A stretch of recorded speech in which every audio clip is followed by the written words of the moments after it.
Hoje nós iniciamos, eu tenho pregado aqui na igreja uma vez por mês, e nós estamos iniciando hoje uma série de mensagens sobre a vida de José e a relação da história de José com o Evangelho. Então eu quero pedir aos irmãos para abrirem em Gênesis, capítulo 37.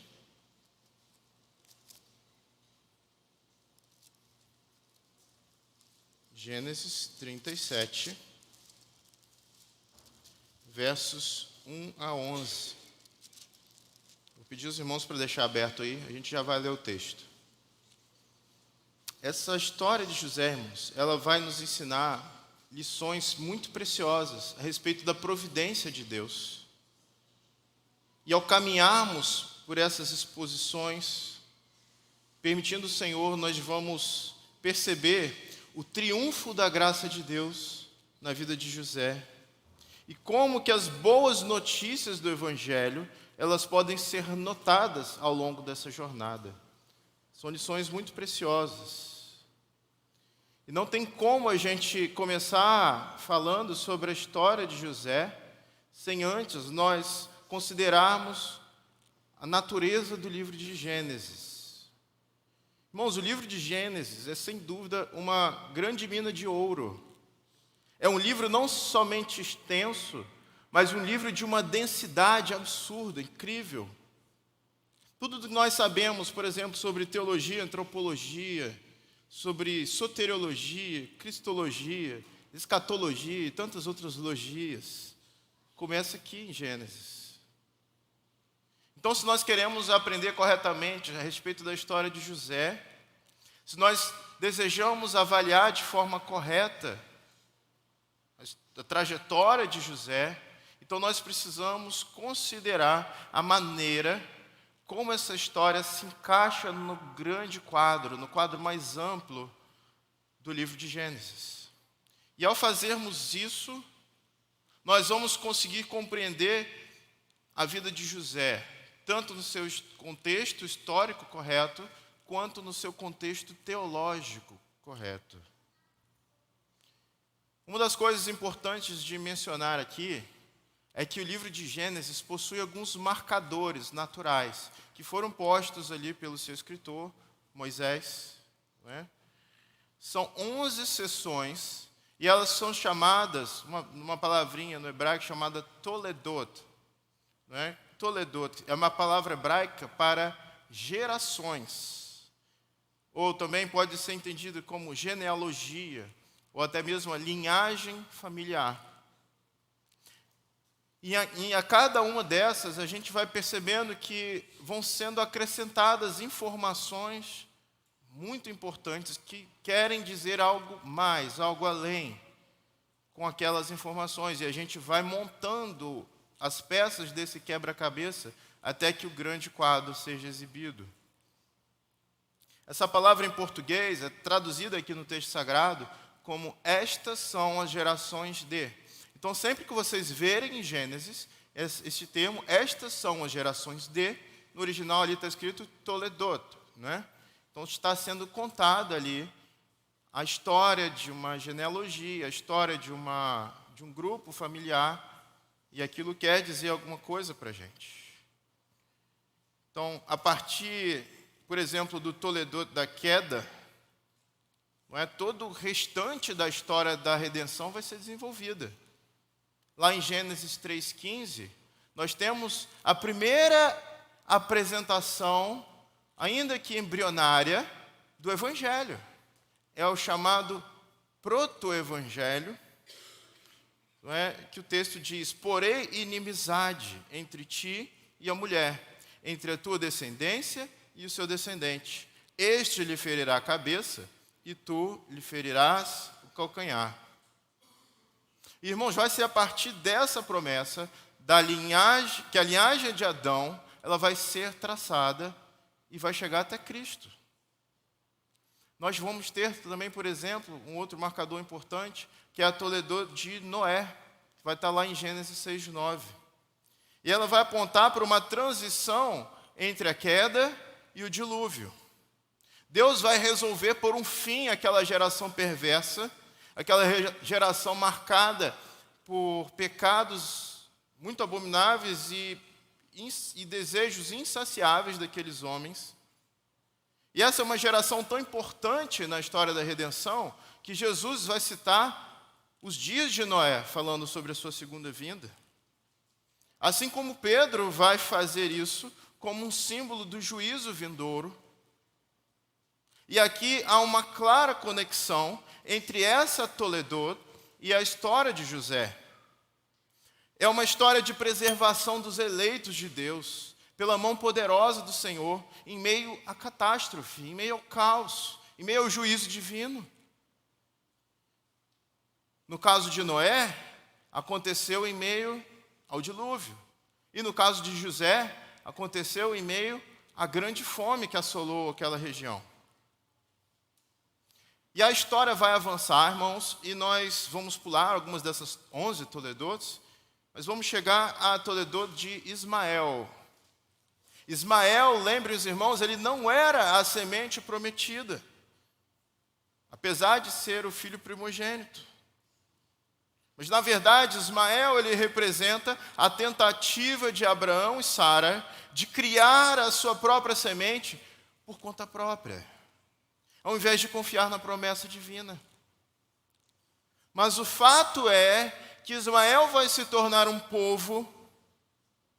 E o que isso tem a ver com José? Primeiramente, devemos recordar que a mãe de Ismael ela era egípcia. E um outro detalhe que Deus disse para Abraão, que Ismael seria, vai estar lá em Gênesis 16, verso 12, um jumento selvagem entre os homens. A sua mão será contra todos, diz o texto, e a mão de todos contra ele, e habitará na presença de todos os seus irmãos. Avançamos mais um pouco e vamos falar sobre a Toledot de Esaú. E a gente percebe que um padrão vai se completando. Tanto nos filhos de Noé, como em Ismael e agora aqui em Esaú, a descendência que não é a da promessa, ela é mencionada primeiro. Tanto Ismael quanto Esaú eram primogênitos, mas nenhum deles eram da semente prometida. E mais uma vez isso nos mostra que a graça de Deus, manifestada aqui na eleição, ela não depende das circunstâncias, mas é algo da soberania e da providência de Deus. E assim como foi lá com Ismael e Esaú, o irmão primogênito de José,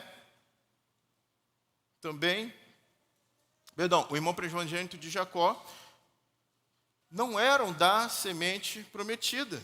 E mesmo quando os filhos de José vão ser adotados lá por Jacó, seu pai, eles também não foram abençoados segundo a ordem de nascença. Então nós vemos aqui um padrão sendo exibido.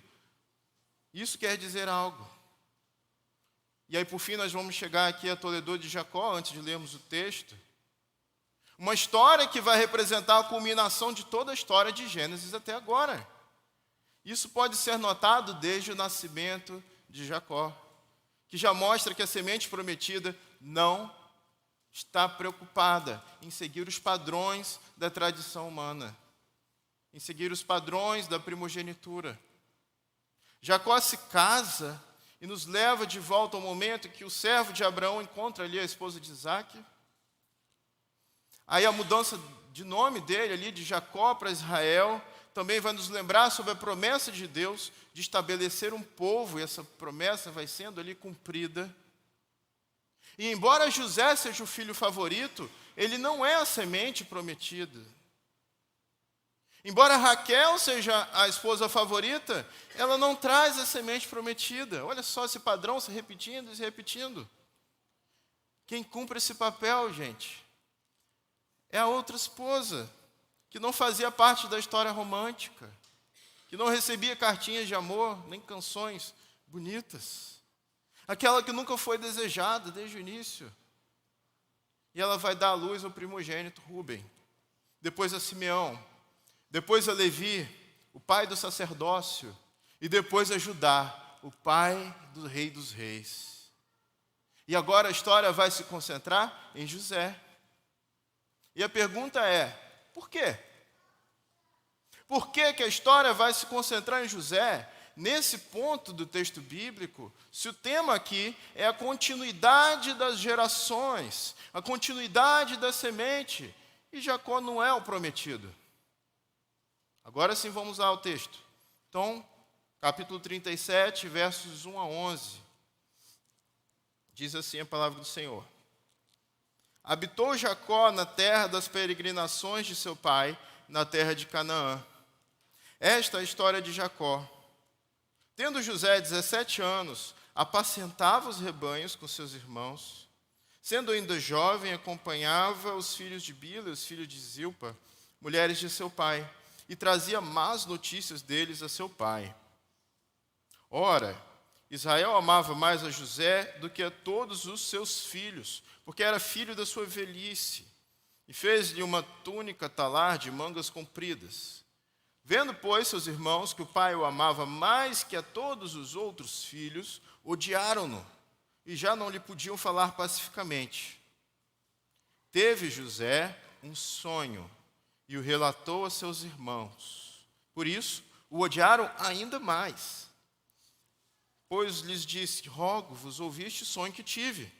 Atávamos feixes no campo, e eis que o meu feixe se levantou e ficou em pé.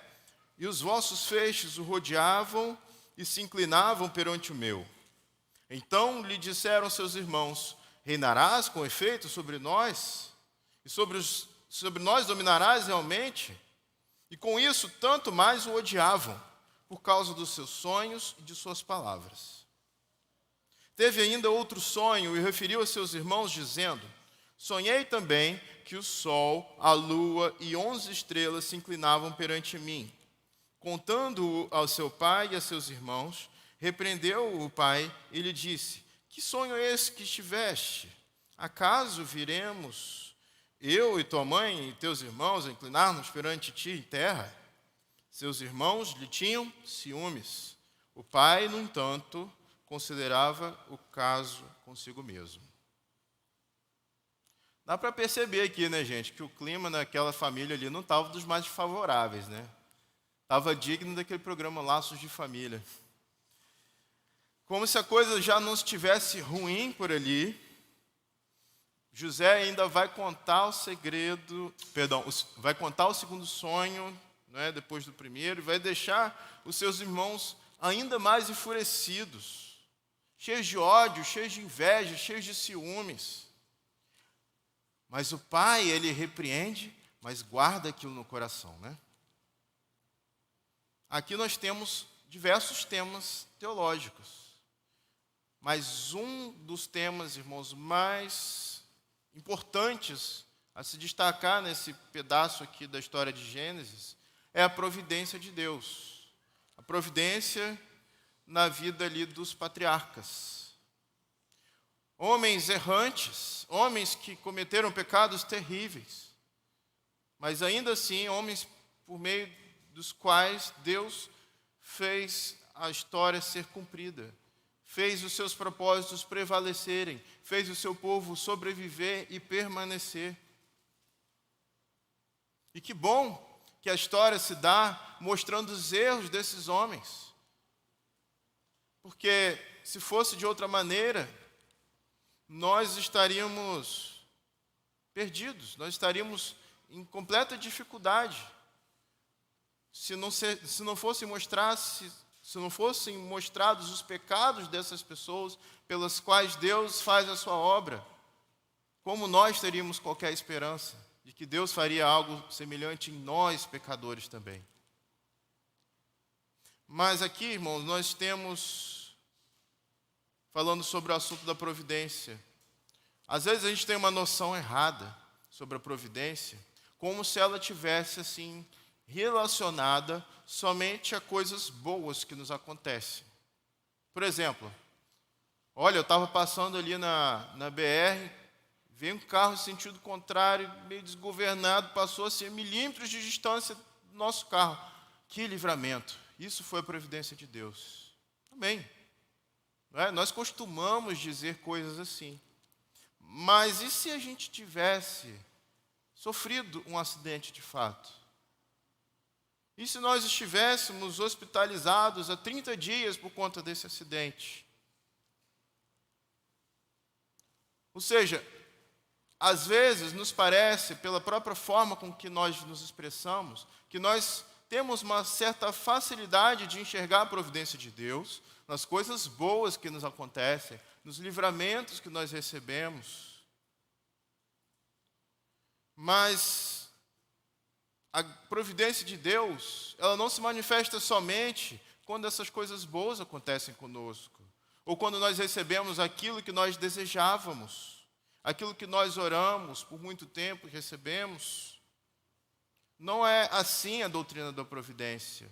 Ela não tem apenas uma face, mas ela também tem essa outra face. Ela vai muito além disso. O puritano John Gill, ele vai definir providência da seguinte forma: Deus sustenta todas as coisas pelo seu poder, governa o mundo pela sua sabedoria, olha para a terra, observa e cuida de todas as criaturas nela, provê para elas, guia-as e dirige-as para cumprir os propósitos para os quais foram criadas, que é a soma e a substância da providência. E o Wayne Grudem, ele vai definir da seguinte forma, na sua teologia sistemática: nós podemos definir a providência de Deus da seguinte forma: Deus está continuamente envolvido com todas as coisas criadas, de tal maneira que, ele mantém-nas existindo e mantendo-as existindo e conservando as propriedades com as quais a criou. 2, coopera com todas as coisas em cada ação, dirigindo suas propriedades distintas para que hajam como agem. E 3, dirige todas as coisas a fim de cumprir os seus propósitos. Então, irmãos, não é como se nós fôssemos vivendo e Deus estivesse assim alheio às nossas vidas até que aconteça alguma coisa importante o suficiente para que Ele intervenha. Não. A providência de Deus, ela governa cada ação, dirigindo suas propriedades distintas para que hajam como agem. E ainda existe um outro aspecto que nós temos que considerar aqui. E ele está lá na nossa própria confissão de fé, né? A Confissão Londrina, de 1689, que vai dizer o seguinte, capítulo 5, parágrafo 2. Embora em relação à presciência ou decreto de Deus, a primeira causa, todas as coisas acontecem imutável e infalivelmente, de modo que nada acontece por acaso ou sem a sua providência. Contudo, pela mesma providência, ele ordena que sucedam de acordo com a natureza das causas secundárias, quer necessariamente, livremente ou contingentemente. E o que seriam essas ditas causas secundárias? Nós sabemos, irmãos, que a providência não é como se Deus movesse as pessoas como meros robôs ali que estão executando algo.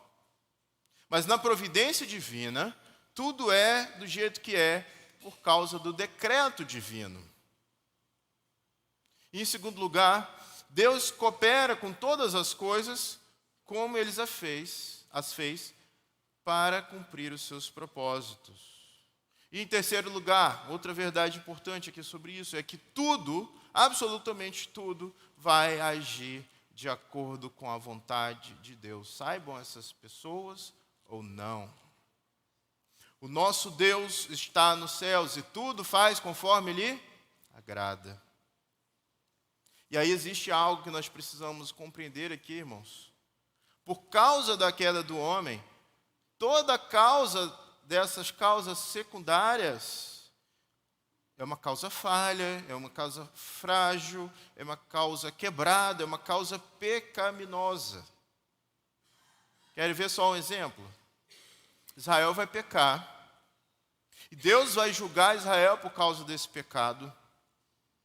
E quem que Deus vai usar para julgar Israel por causa desse pecado? Vai usar os caldeus.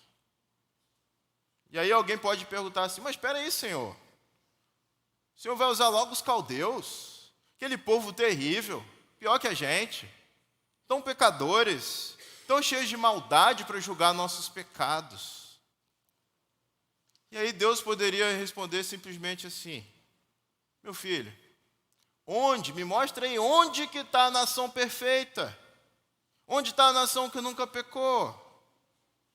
Que eu poderia usar para julgar Israel pelos seus pecados? E aí a gente sabe a resposta, né? Não existe nenhuma. Não existe nenhuma. Mas espera aí, Deus, o Senhor vai forçar os caldeus para fazer algo contra a vontade deles? Não. A vontade dos caldeus era exterminar, era acabar, era arrasar os seus inimigos, Israel. E ele o chama de os caldeus sanguinários.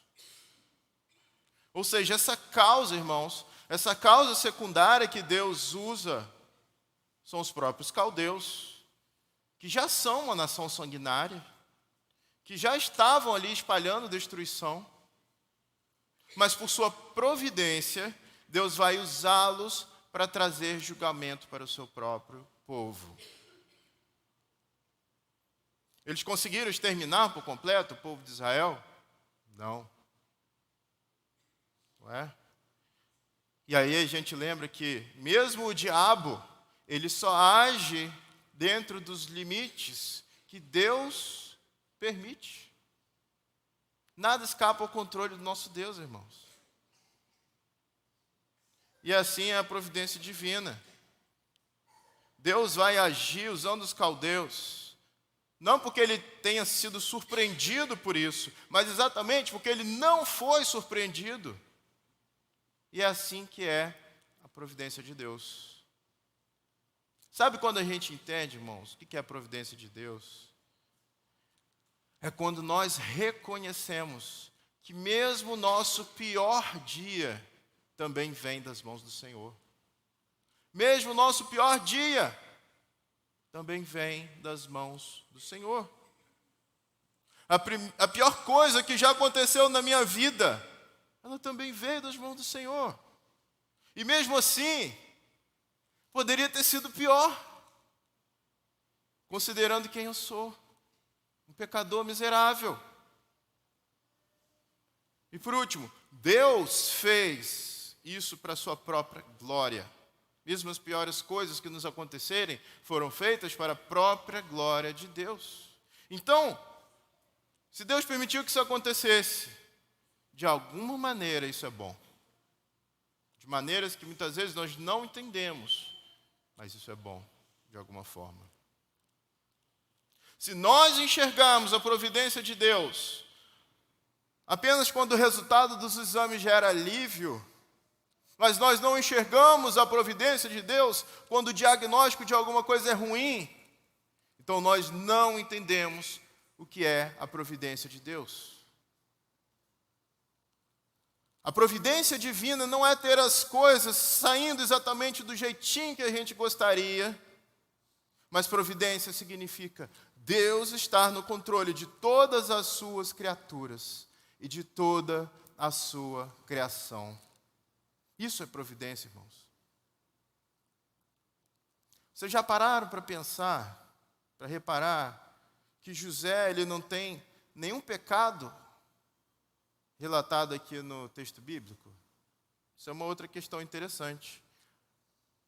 Vários e vários capítulos, se não me engano, 14 capítulos que falam sobre a vida de José, e nenhum pecado é relatado aqui. Mas não é possível. Apenas 3 personagens bíblicos não possuem nenhum pecado revelado aqui no texto sagrado: Daniel, José e Jesus. Porém, nós precisamos ter cuidado. Uma das histórias que a gente mais exagera no moralismo é essa aqui, a história de José. Não é? Porque nós não podemos presumir que a ausência de informação sobre a pecaminosidade de José indique que ele não pecava. José pecava. José era um pecador, assim como você e eu. Assim como todos os demais personagens bíblicos, exceto o próprio Cristo. Tanto Daniel quanto José eram pecadores, ao contrário de Jesus. E com certeza, Moisés não teve intenção aqui de tratar José como alguém sem pecado. Mas tem uma coisa que essa ausência de informações sobre o pecado de José nos mostra. Isso nos mostra que o autor aqui, Moisés, ele está desejando fazer um contraste intencional do caráter de José com a pecaminosidade desenfreada dos irmãos de José. Ele está sendo bastante didático aqui ao dispor as informações dessa maneira. E aí, voltando àquela situação das Toledos, né? Aquele contexto das Toledos, os irmãos percebam aqui que a Toledô de Jacó, não é? Aqui no verso 2, esta é a história de Jacó. Ela rapidamente já vai ser transferida aqui, já vai ser informado aqui sobre José. Espera aí, parecia que ele ia começar explicando a história de Jacó, ele já está em José, né? Essa história de Jacó, tendo José 17 anos, e aí daqui para frente vai falar aqui bastante sobre José. Olha só então, o assunto aqui ainda é Jacó, mas eles estavam tão intimamente ligados que era impossível tratar de Jacó sem falar de José. Como nós sabemos, Jacó era um grande enganador. Alguém que não possui o caráter, nem a personalidade para se tornar aquilo que Deus pretendia que ele se tornasse. Mas, irmãos, Deus é fiel. E Ele vai fazer sua palavra ser cumprida. E Ele vai exaltar a Jacó, apesar dele mesmo. E é curioso que mesmo ele tendo presenciado, vivido, todo o caos e toda a destruição que esse assunto de favoritismo trouxe à sua família, ali na sua juventude, ao longo dos seus anos, ainda assim Jacó, ele não consegue escapar do fato que ele possui ali um filhinho favorito, José. E, ironicamente, essa atitude de favoritismo, exatamente essa atitude, ela traria uma série de consequências, não é, que levariam o seu filho preferido para longe da sua convivência, durante grande parte ali dos seus dias. Então, irmãos, a apresentação que Moisés faz aqui de José deixa para nós, leitores, evidente que o foco da história ela está aqui no fato de que ele trazia notícias ruins, notícias más a respeito dos seus irmãos. Não é? Os meus filhos, eles também gostam de trazer notícias ruins a respeito um do outro, assim, né? Mamãe, Benjamin bateu no coleguinha ali. Papai, Sofia, sei lá, arrebentou o brinquedo ali, não sei aonde. Mas parece que aqui isso acontece de uma forma assim, muito acentuada. E os irmãos de José aqui são uma espécie de antagonistas na narrativa. E, irmãos, sem dúvida, essa aqui então é uma história de pecado, mas também de redenção. Alguns vão insistir em pintar José como uma espécie de dedo duro, uma espécie de X9 dos seus irmãos. Alguém que mereceu o ódio dos seus irmãos, porque tentou colocar esses irmãos em maus lençóis. Mas o fato é que, em momento algum, o autor dá a entender que José era alguém que estava ali assim, para dedurar seus irmãos assim, de graça. E, nesse sentido, José é inocente aqui nessa questão. O próprio Jacó, o texto diz, lá no verso 14, vejam aí, no capítulo 37, ainda verso 14, ele vai dizer assim, disse-lhe Israel, vai agora e vê se vão bem teus irmãos e o rebanho, e traze-me notícias. Assim, o enviou do vale de Hebrom, e foi ele a Siquém. Então, era o próprio Jacó que enviava José para investigar, para trazer notícias, para manter Jacó bem informado ali a respeito do que estava acontecendo entre os irmãos.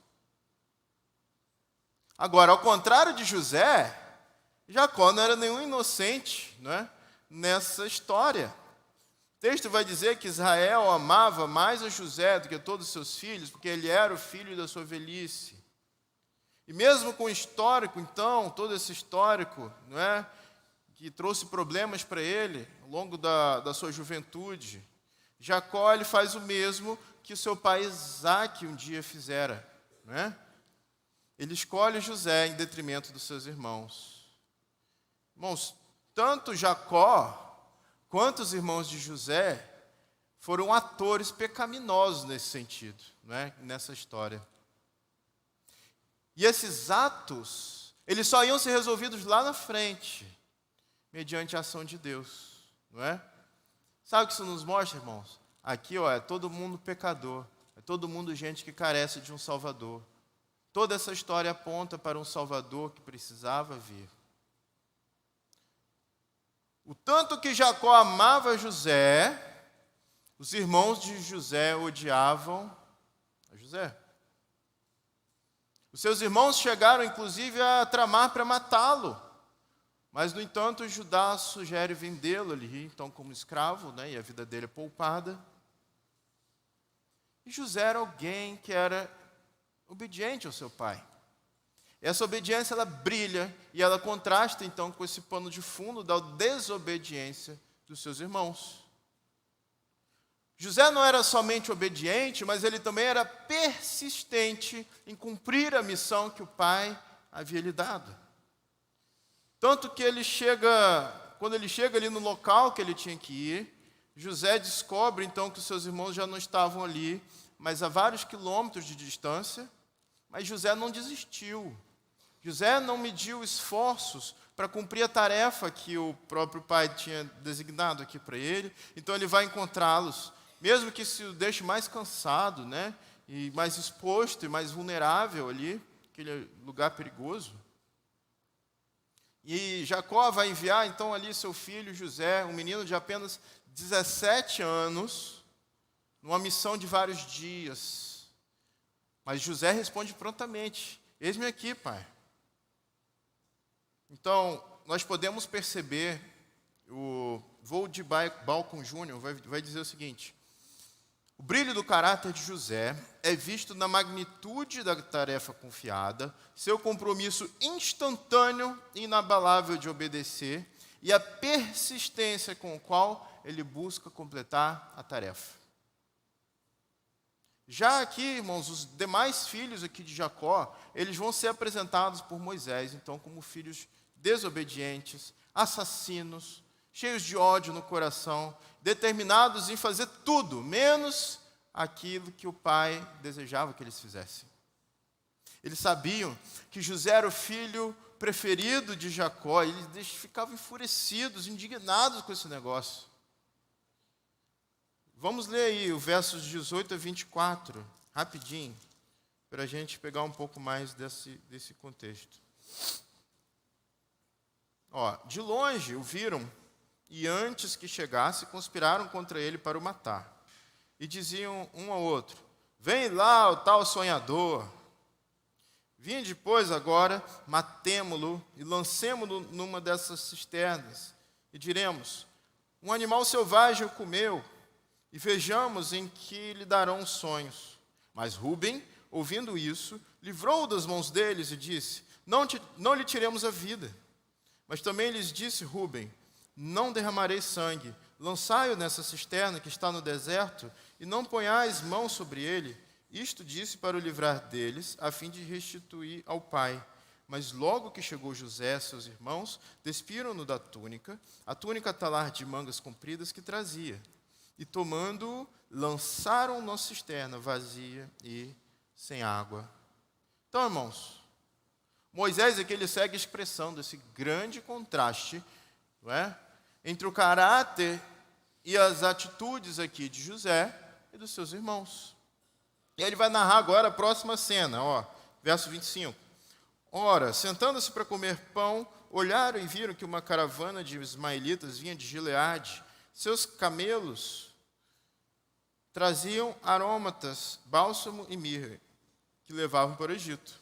Então Judá disse a seus irmãos: de que nos aproveita matar nosso irmão e esconder-lhe o sangue?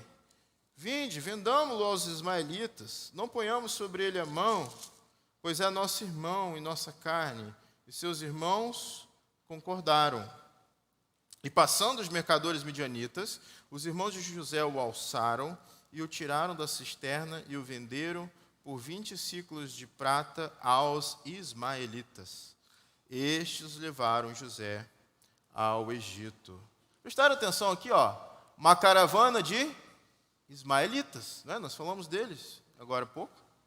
Ou seja, Ismael, o filho ilegítimo de Abraão, o primogênito que não se tornou o herdeiro prometido, não é? Aquele sobre o qual houve ali uma profecia que diria que ele seria como um jumento selvagem entre os homens e que sua mão seria contra todos e a mão de todos contra ele e que habitaria na presença de todos os seus irmãos. Estão percebendo? Aqui mais uma justa posição entre a descendência de Ismael e a descendência de Isaque. Enquanto a semente prometida, ou seja, Jacó, entrou na terra prometida como cumprimento da aliança de Deus com Abraão, é justamente o filho favorito do próprio Jacó que deixa a terra prometida e que é vendido não somente como escravo, mas é vendido para quem, irmãos? É vendido para os descendentes do herdeiro que havia sido rejeitado por Abraão. Olha a história da redenção aqui se desenrolando na nossa frente. E aí, esse capítulo 37, ele vai concluir com mais uma justa posição. Isso é muito interessante.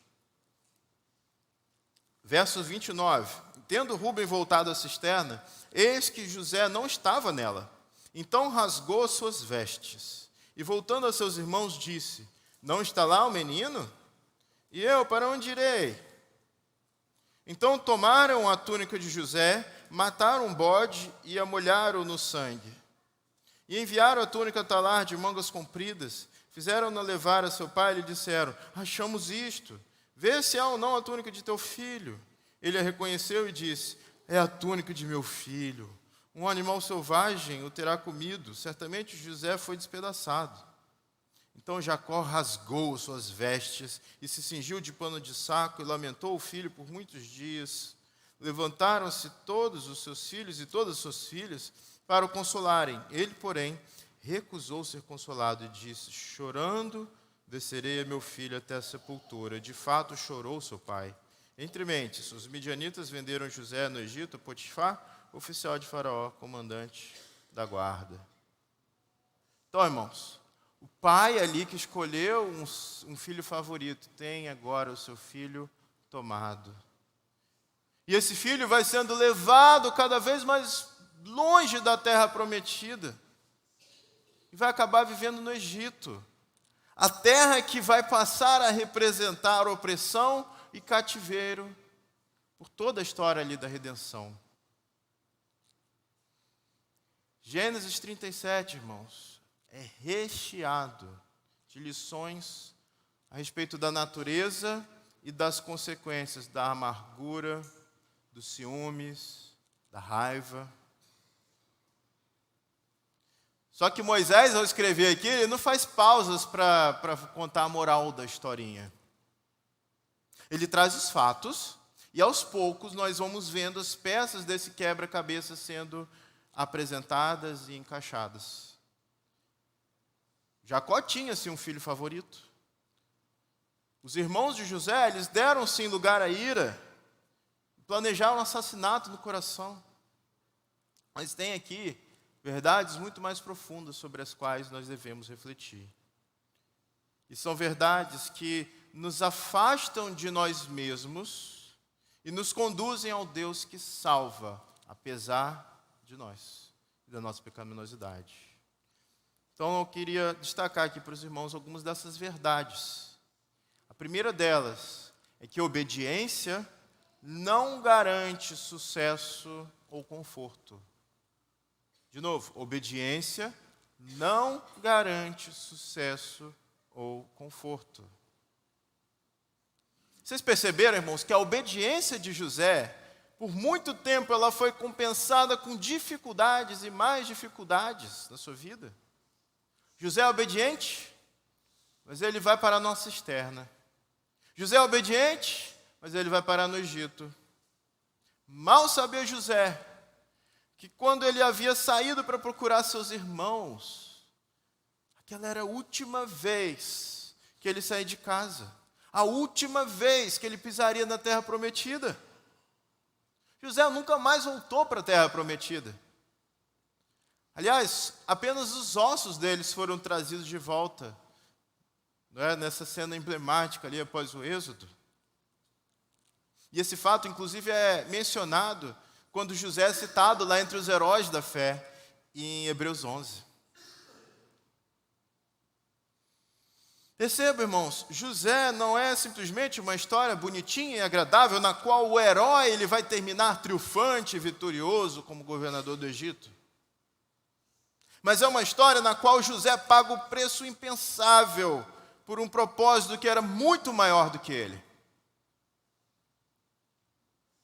E nós precisamos falar dessas coisas, porque muitos de nós somos ensinados a olhar para a história de José numa abordagem meramente moralista. A história de José é campeã de citações em livros de autoajuda. Pessoas que, bem intencionadas ou não, elas pegam essas histórias e usam para meramente te inspirar a buscar ser resiliente, perseverante, próspero, sábio.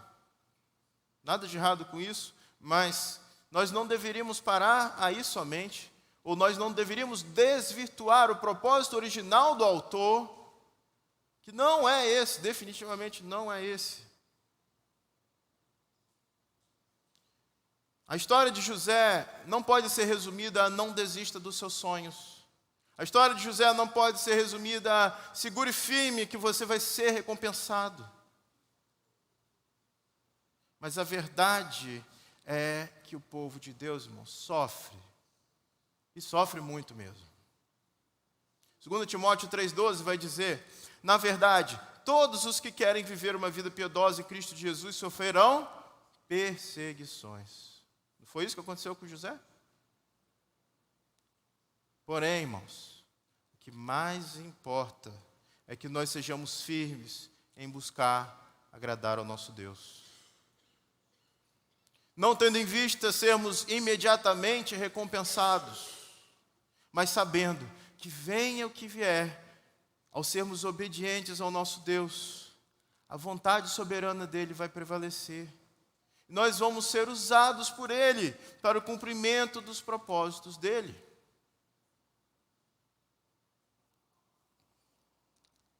A segunda lição que nós podemos aprender aqui é que a eleição de Deus, ela não se baseia no desempenho, na performance humana.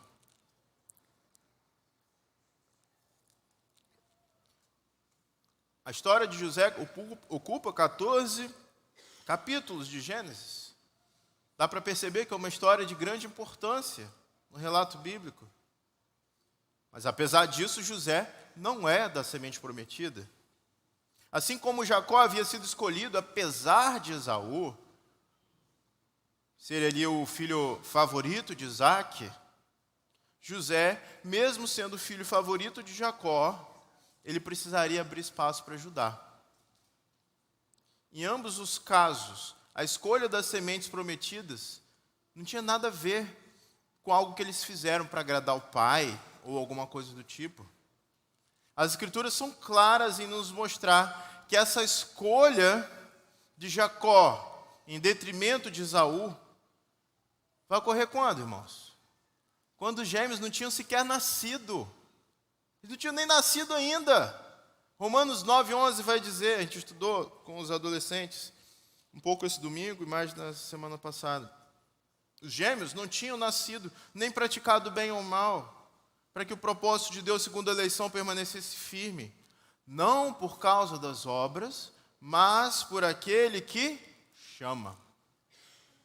E o mesmo aqui, irmãos, vale para Jacó, para Judá e para qualquer outro ser humano na face da terra, sobre quem o favor de Deus permanece. Não vem de nós, não é por causa de algo que nós fizemos, não é por causa de alguma obra que nós tenhamos executado, não é por causa de qualquer suposta bondade que Deus tenha visto nos nossos corações, mas tão somente obra de Deus, graça de Deus, derramada livremente sobre cada um de nós. E em terceiro lugar, o pecado, ele nos deixa cegos para a nossa única e maior esperança. Os irmãos de José eram mestres aqui na arte de pecar, pecadores de carteirinha, não somente assassinos, mas pessoas cheias de ciúme, de ódio, de inveja, de raiva. E os ciúmes, irmãos, são mencionados aqui lá em Romanos 13, como um dos piores pecados que existem. Olha só em qual listinha estão os ciúmes. A gente que às vezes tende a menosprezar o ciúme como algo que não deveria ser combatido.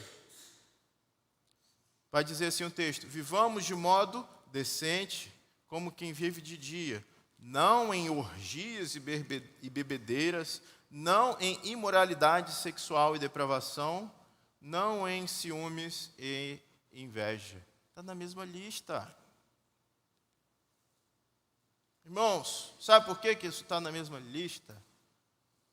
Porque uma vida pecaminosa, obstinada, seja por conta de ciúmes, ou de inveja, ou de moralidade sexual, ou de orgias, ou de bebedeiros, ou seja lá o que for, ela nos deixa cegos, completamente cegos, para a nossa única e maior esperança.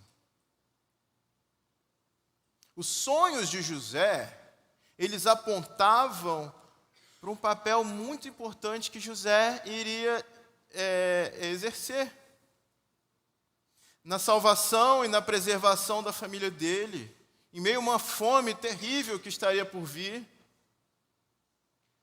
Mas por causa do ciúme, tudo que os irmãos e o pai de José conseguem ver é que aqueles sonhos apontavam para a sua posição de destaque, de superioridade. Ou seja, algo que só alimentava ressentimentos. Nem sequer passou pela cabeça deles qualquer aspecto positivo que isso poderia ter. E quem condicionou os irmãos para esse ressentimento foi o próprio Jacó. E dessa forma, ao verem José, aquele irmão mais novo, de apenas 17 anos, caminhando em direção a eles, fazendo exatamente aquilo que o pai ordenara para eles, todo certinho, a primeira coisa que se passa na cabeça daqueles irmãos é matá-lo. Espera aí, isso te lembra alguma coisa? A reação dos irmãos de José, irmãos, reflete a ação de pecadores com relação a Jesus no Novo Testamento, não é verdade? Jesus vem em direção aos seus irmãos. Jesus se apresenta como o Cordeiro de Deus que tira o pecado do mundo. Mas a Bíblia diz que ele veio para os que eram seus, mas os seus não o receberam. E ao invés disso, qual foi a reação deles, irmãos? Crucifica-o, crucifica-o. Só que no caso de Jesus, ali não tinha Judá para acalmar a multidão e fazer com que eles mudassem de ideia, fazer com que eles escolhessem a Barrabás. Aqui na história de José, nós vemos um filho favorito abandonado. Isso também te lembra alguma coisa? Este é meu filho amado em quem me comprazo.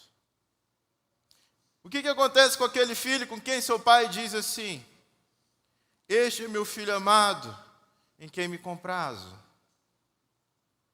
Irmãos, ele também é jogado num poço.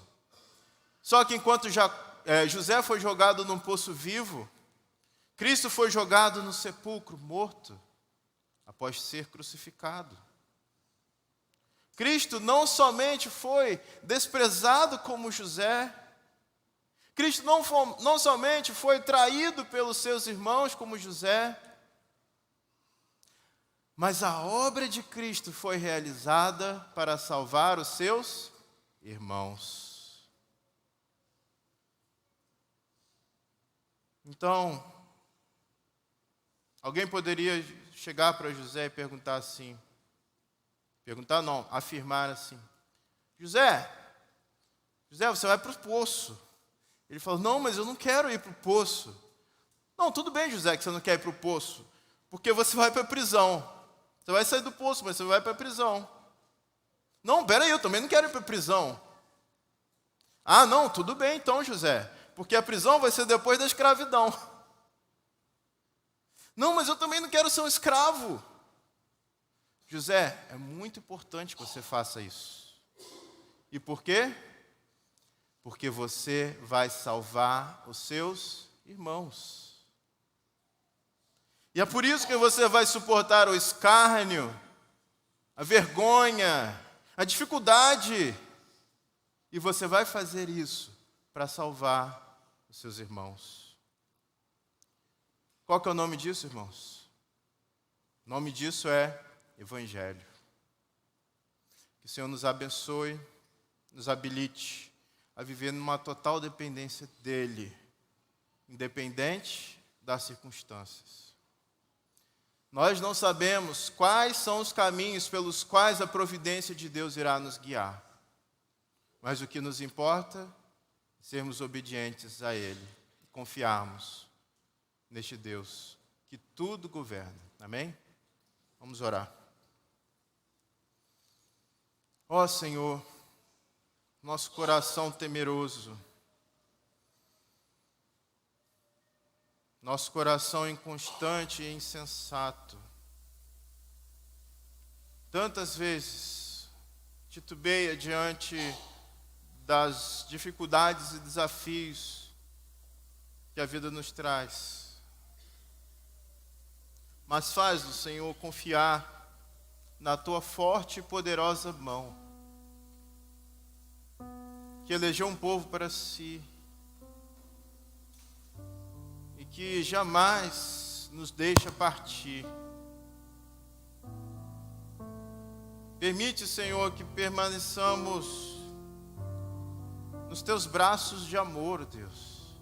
Não importa a velocidade do vento, a força da tempestade, não importa, Senhor, quão difíceis estejam as circunstâncias.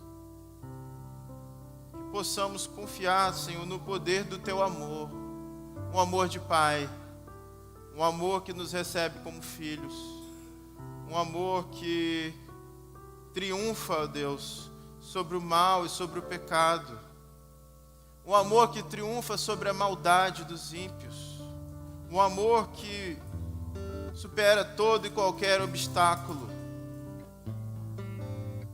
por causa da aliança que o Senhor fez com o seu povo. Uma graça que é muito maior do que o nosso pecar,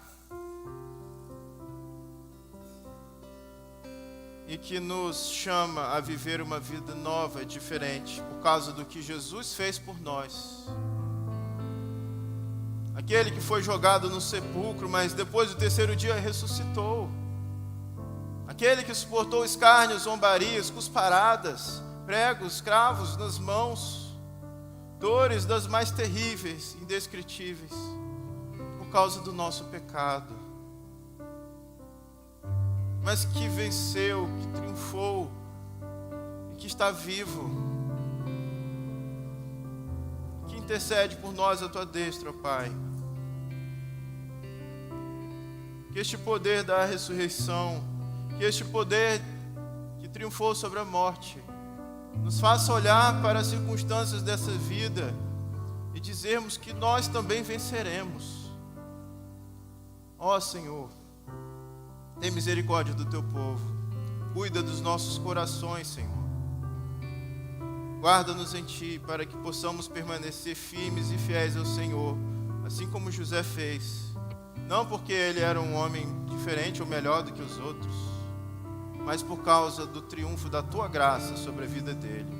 Que a Tua graça venha triunfar sobre as nossas vidas também, Senhor, mesmo quando nós não estivermos enxergando por quais caminhos o Senhor está nos levando. Nós oramos em nome de Jesus. Amém. Se você gostou desse conteúdo, deixe o seu like, compartilhe o vídeo e ative as notificações para sempre ser informado sobre novos vídeos do nosso canal.